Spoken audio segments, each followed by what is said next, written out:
Tomorrow, my sister's coming over. She's pregnant, and just seeing you makes her nauseous, he said, his voice flat, practiced. Pack your things and stay at my mom's while she's here. I stared at him, the man I once would have burned the world for. Then I smiled, slow, deliberate. Oh, I'll be leaving all right, I said.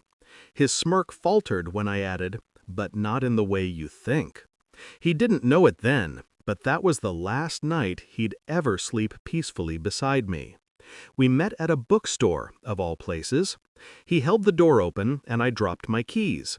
Cliché, maybe, but it felt like fate then. He listened when I spoke, really listened. His laughter filled silence the way sunlight fills a cold room. Back then, I thought loyalty was something you could earn through love.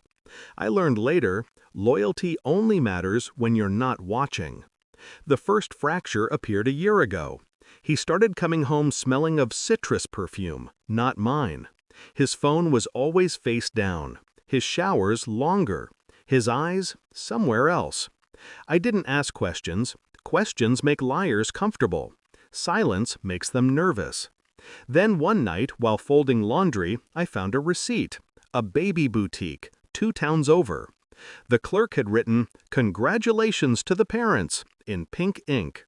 I stared at it until the ink blurred. That was when the pieces started aligning. His sister's health issues, the sudden visits to her house, her new car that he helped finance. He wasn't helping his sister. He was helping his lover, and the lover was his sister-in-law. I didn't confront him, not yet. Rage is noisy. Revenge requires silence. I started learning the terrain of his secrets.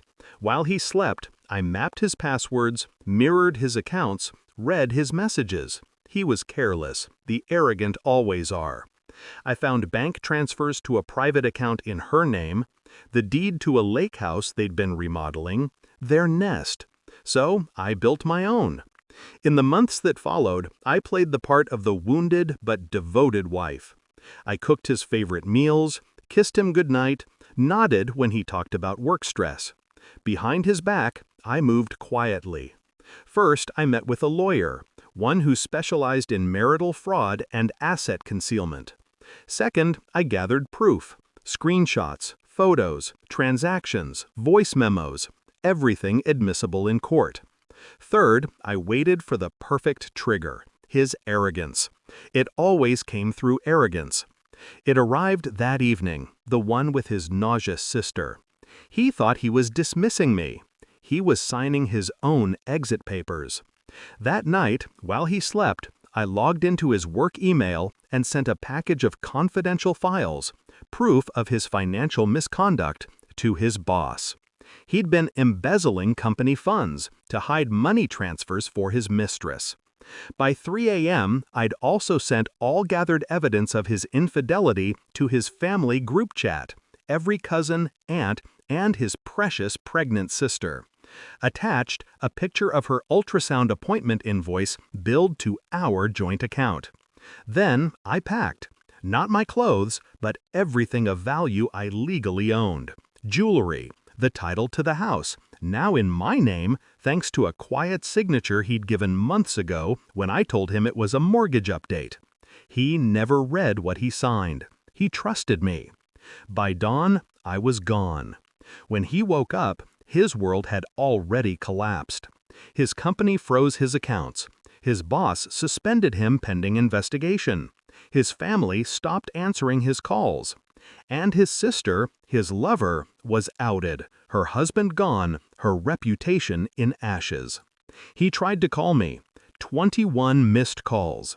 Then a message. "What did you do?" I didn't reply. I didn't need to. The silence said everything. Weeks later, my lawyer called. The divorce was finalized. I'd secured half his assets and full ownership of the house, the one he'd told me to leave. He moved out of the city. The sister? She lost the baby, or so I heard. Tragedy follows deceit. It always finds its way home. Sometimes I drive past the bookstore where we met. The windows are dusty now. The lights flicker. It's strange how love and destruction often share the same beginning. He thought he was dismissing me, like a maid he'd grown tired of. He forgot that quiet women don't break, they plan. So yes, I left, just not in the way he thought. And when he woke up that morning, he learned the truth. I hadn't lost everything, he had.